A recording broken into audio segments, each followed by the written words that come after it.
Hello, all my dear cupcakes. Today we are going to read the novel named Cry Even Better If You Beg by the author Sol Che. Part 1. The child arrived in a mail wagon. It was a late afternoon in the early spring. Bill Remmer was busy, planting rose seedlings all day long. Are you Mr. Bill Remmer? Standing with a dazed look on her face, the child asked a cautious question. Her smooth pronunciation gave off the strange feeling. Yes, I am indeed Bill Remmer. Bill took off his straw hat with the same hands that had dusted off the dirt from his clothes. When the tanned face, which had been hidden by the shadow of his straw hat, was revealed, the startled child swallowed her saliva. The child's reaction was nothing out of the ordinary for Bill. Anyone who first saw Bill Remmer generally reacted like the child because of his rough-looking appearance. Who are you? Bill's face grew more terrifying as he frowned upon the child. Hello, Uncle Bill. I am Layla Llewellyn. I came from Lovita. Child enunciated clearly and slowly. Lovita, huh? Bill realized why. Her pronunciation sounded rather strange. You're saying you crossed the border into the Berg Empire all by yourself? Yes. I rode the train. The child smiled awkwardly and unnaturally straightened her posture. The mailman who had brought the child approached the two from behind. This child finally met you, Mr. Remmer. Good timing. What made you bring this child? This child was walking alone in front of the station, so I asked her where she was going, and she said she was on her way to find Bill Remmer, the gardener of the Herhard family. I brought her here because I was on my way to deliver some letters.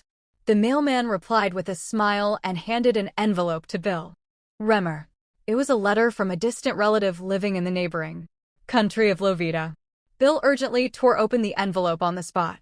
The letter contained the story of a child who was an orphan and was taken in by relatives who were now no longer able to foster her due to their supposed poor circumstances. The child's name was Layla Llewellyn. The little girl standing in front of Bill was the orphan. Damned people. They sure are telling me this news fast. Bill lost his breath in amazement. No one in Lovita could take care of this mere orphan. Bill Remmer was the last among those who had a faint connection with the child. The letter stated that if Bill's situation was not favorable, he should leave the child in the orphanage. Bill muttered a curse and threw the crumpled paper to the floor. These people should go to hell. How can they send this little thing here alone? Now that Bill understood the whole situation, his face gradually turned red with anger. The child was treated like a bomb that was passed back and forth from one relative to another and meant to be thrown away. When no one else wanted her, she was ultimately sent away to a different country with an address of a distant relative she did not even know of. Excuse me, Uncle Bill. I am not that young. The child, who had been silently watching Bill, suddenly opened her mouth. I'll be 12 in a couple of weeks, she whispered in a rather grown-up tone. Bill chuckled in amazement. He was relieved that she was older than he thought. The child looked smaller than her age. When the mailman who delivered the troublesome girl left, the two were left in the garden. Bill wrapped his head around with his hands and pleaded God for help.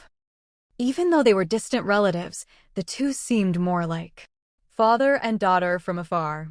Bill had never met his distant relatives for more than 20 years, and yet there he was, stuck with a child who he never knew existed until today.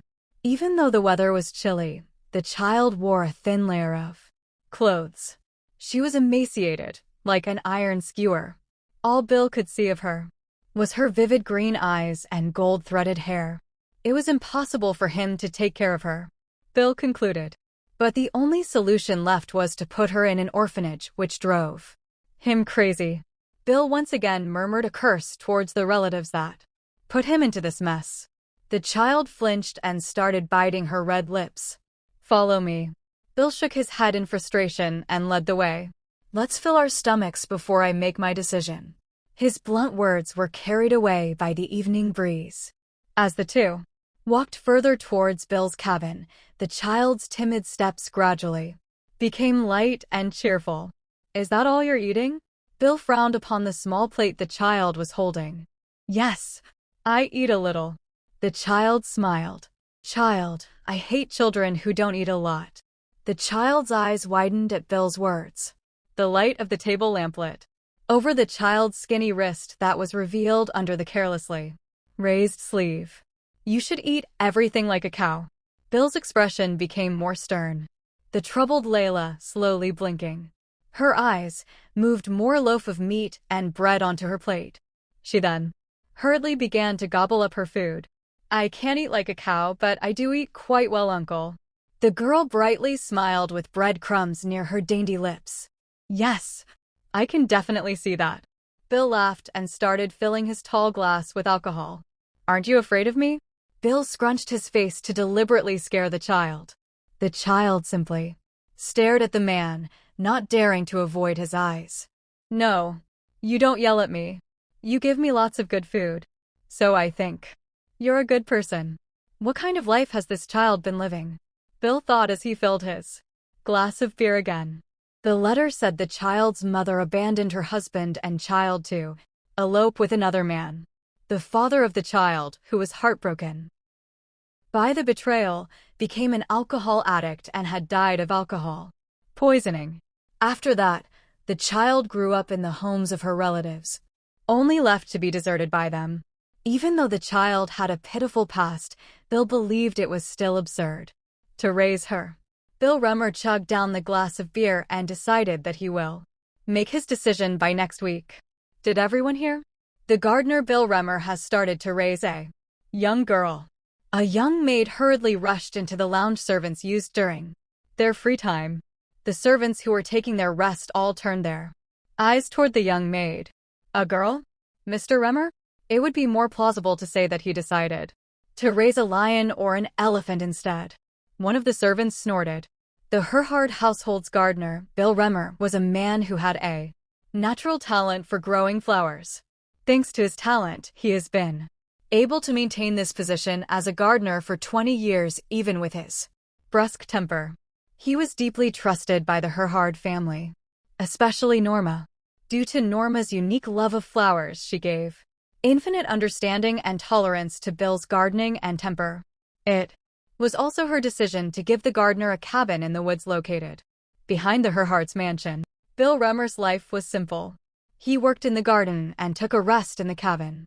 Despite his time drinking with his fellow workers, he spent most of his time surrounded by flowers and trees. Even after decades have passed ever since his wife died of an illness, he did not get close to any woman. The Bill Rummer raising a little girl? The servants who were resting in the lounge reached a consensus deeming that the rumor was nonsense. Until one of the maids sitting by the window burst into an exclamation. Oh my. It must be true. Look over there. The maid pointed over the glass window with her eyes wide open. The servants all at once rushed over to the window and soon became shocked with wonder. On the other side of the garden, Bill Rummer was gardening with his body crouched down, and the rumored petite girl was following his footsteps. The girl's golden hair, braided in one strand, shook back and forth like a pendulum as she trotted along. I still haven't made my decision. When there were questions asked about the child, Bill repeatedly answered the same response. I can't leave her here, so I need to think well. While Bill's thoughts continued through spring, then to summer, Llewellyn was slowly settling down on the Herhard estate. The child's diligent stroll through the gardens and forests had already become a familiar scene for the Herhard servants. This is all for today. So bye-bye all my dear cupcake.